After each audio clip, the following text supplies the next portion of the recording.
Welcome to episode number 8 of the Niche Experience. And today, I am excited to talk about this because this is an area that I am extremely passionate in.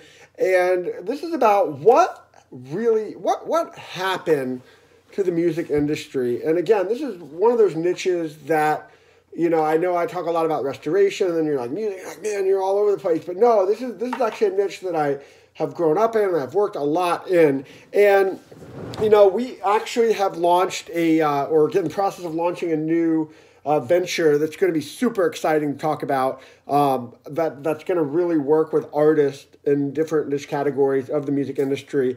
But one thing that I really noticed over the last few years, what is something that really changed in the music industry? We know a lot of things went digital. We know a lot of things moved away from a physical product to where touring and just YouTube has really changed the landscape of that.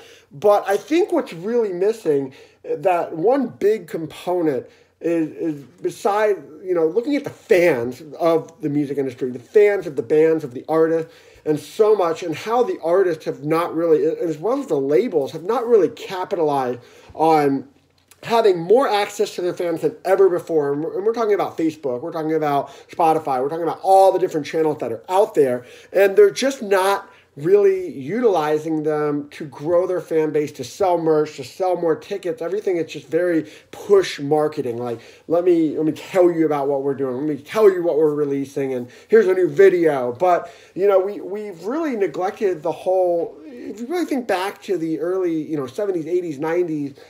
The street team, where people actually used to go out on the streets and promote things and share insight and things like that. And we're really missing that component where the fan were actually out promoting records, promoting things like that. And now that we have online, it's like, where has that component gone? Like, why isn't Capitol, why isn't all the big labels putting together digital street teams and so forth? And it is a lot to manage. It is a lot to focus on, but I really think that's a huge component because you were utilizing the fans to promote things, not necessarily the traditional marketing channels, which are still a necessity, but where has that changed? So I really am excited to see some of these changes over the next few years, and we've actually had the opportunity to already start working with some artists and see some really early success in this movement. But, I really think there's a need for the street team to come back in a digital way that can really impact